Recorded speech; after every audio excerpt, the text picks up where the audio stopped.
నేటి దైవవాక్కు యోనా గ్రంథము 3వ అధ్యాయము 3-4 వచనములు. కాబట్టి యోనా లేచి యెహోవా సెలవిచ్చిన ఆజ్ఞ ప్రకారము నినెవే పట్టణమునకు పోయెను. నినెవే పట్టణము దేవుని దృష్టికి గొప్పదై 3 దినముల ప్రయాణమంతా పరిమాణము గల పట్టణం. యోనా ఆ పట్టణంలో 1 దిన ప్రయాణమంత దూరము సంచరించుచు ఇక 40 దినములకు నినివే పట్టణము నాశనమగునని ప్రకటన చేసింది.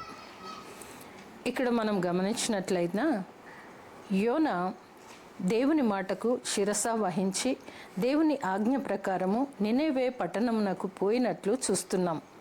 నినెవే పట్టణము దేవుని దృష్టికి గొప్పదిగా ఉంది.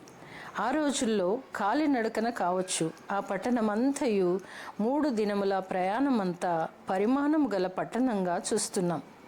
ఏది ఏమైనాను యోనా దేవుని ఆజ్ఞ ప్రకారము ఆ గొప్ప పట్టణము చేరుకున్నాడు.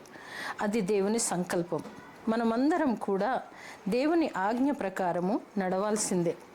దేవుని వాక్కుకు లోబడి తమకు ఇష్టమున్న పనులు చేసినప్పటికంటే దేవుని చిత్త ప్రకారమైన పనులు చేసినప్పుడు దేవుని సేవకులుగా ఎక్కువగా దేవుని మెప్పుకు తగిన వారవుతారు. యోనా ఆ పట్టణంలో 1 దిన ప్రయాణం అంత దూరము నడుచుచు నినివే పట్టణ పరిస్థితి నాశనము గురించి ప్రకటిస్తున్నాడు.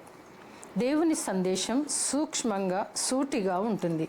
ప్రజలు పశ్చాత్తాపడినా పడకపోయినా నినెవే నాశనం అవుతుందని దేవుని ఉద్దేశం కాదు. ఆ పట్టణమంతయు నాశనం కాకూడదని ముందుగా సందేశం పంపుచున్నాడు. వినిన వారు జాగ్రత్తపడి మేల్కొని పశ్చాత్తాపడాలని దేవుని చిత్తం. నినివే పట్టణంతో పాటు యోనాను ముందే భయంకర సంఘటన నుండి కాపాడి పట్టణం కొరకు దేవుని ప్రయాసము అని చూడొచ్చు. యోనాకు దేవుని గురించి బాగా తెలుసు. దేవుని అద్భుత కార్యముల గురించి తెలుసు. అన్నీ తెలిసి కూడా కొన్నిసార్లు తప్పటడుగులు వేస్తాం. అయినను దేవాతి దేవుడు ప్రేమ గలవాడు, జాలి గలవాడు, కరుణ గలవాడు కనుక ఇవన్నీ కూడా యోనాకు చూపించాడు.